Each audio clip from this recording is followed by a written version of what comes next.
Caso La última tentación de Cristo, que emitió la Corte Interamericana de Derechos Humanos en el 2001. Este se refiere a una película que fue premiada por el Festival de Venecia. Recibió premios también en Cannes, fue nominada para el Oscar, pero su exhibición causó muchos conflictos. Así, por ejemplo, en París, 2 salas de cine fueron incendiadas cuando se estaba exhibiendo regularmente en el año de 1989.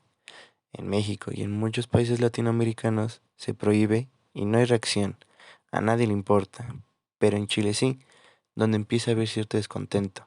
En 1988, precisamente el 7 de diciembre, la empresa que va a exhibir la película se inconforma y apela a esta prohibición. El 11 de marzo de 1990 termina el mandato del presidente Augusto Pinochet. Se va del poder y unos meses después se firma la Convención Americana sobre Derechos Humanos, precisamente el 2 de agosto de 1990. Al firmarla, el Estado chileno asume esta convención de pleno derecho y sin reserva alguna, lo que significa que todos los fallos de la convención van a ser vinculatorios. Al suceder esto, la empresa que exhibe la película vuelve a solicitar que la pongan en exhibición. La comisión censuradora decide volver a exhibirla y le dan permiso. El 11 de noviembre de 1996 se da la oportunidad de exhibir esta película con la clasificación mayores de 18 años. En esta misma instancia, un grupo ultraderechista y ultraconservador con fuertes vínculos con la Iglesia Católica se conforma y promueve lo que se llama en Chile un recurso de protección. Este recurso de protección prospera y la Corte de Apelación de Santiago hace una resolución el 20 de enero de 1997, negando la exhibición de la película. Esta indeterminación también se apela, y la Excelentísima Corte Suprema de Chile, el 17 de junio de 1997, dice que definitivamente no se va a exhibir la película en Chile. El 3 de septiembre de 1997 se presentó una denuncia ante la Corte a través de una organización gremial. La comisión recibe la denuncia y la notifica al Estado chileno. Le notifican que ya hay previa censura en la Constitución y tienen que eliminarla. Si ellos no la eliminan, entonces estarían violando el artículo 13 de la Convención Americana de los Derechos Humanos, lo que trae como consecuencia que ellos sean un país en donde no se respetan los derechos humanos.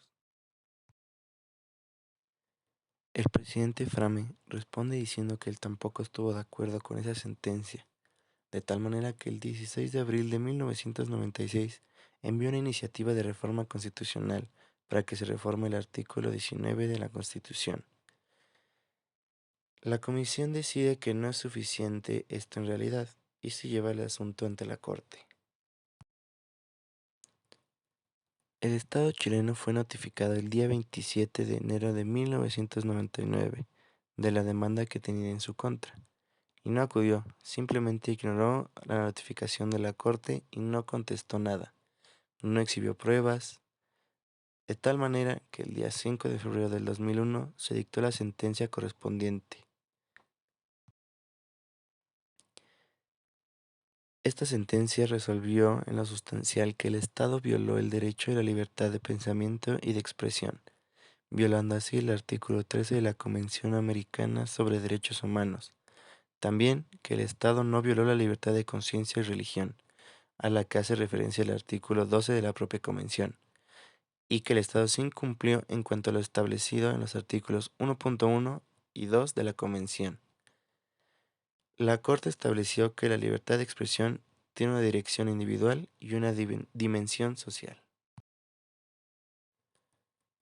En cuanto a la dimensión individual, refiere la Corte que nadie puede ser limitado y menoscabado para manifestar sus pensamientos.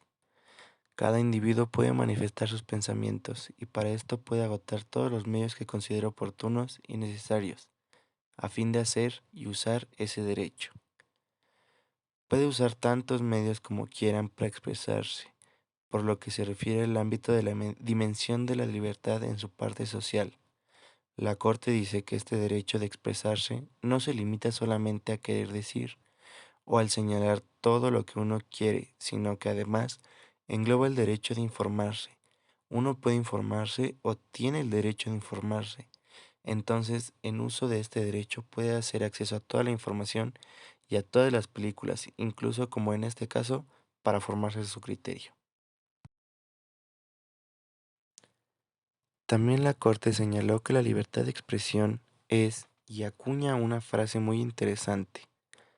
Nos dice que la libertad de expresión es la piedra angular de una sociedad democrática. Si no hay libertad de expresión, entonces esto significa que no hay democracia, y lo enfatiza.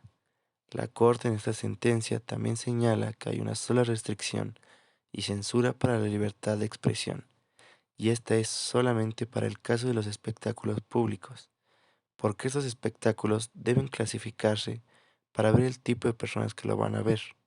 Se deben proteger a los jóvenes y se deben proteger a un cierto sector para que no puedan ser contaminados. Entonces, esa es la única manera de censura que se permite.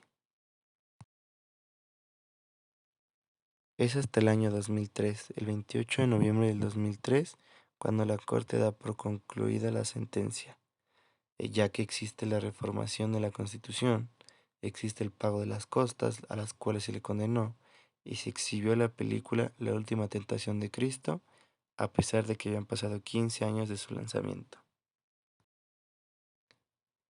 Básicamente, la cuestión más importante de esta sentencia la tenemos en que se sentó un precedente respecto de la libertad de expresión y pensamiento, y que existe una determinación por parte de la Corte que generalmente se cita, y que esta libertad de expresión tiene dos elementos, un elemento individual y un elemento social, y que si falta alguno de estos dos, se quebranta el derecho de la libertad de expresión. Muchas gracias y esto sería todo.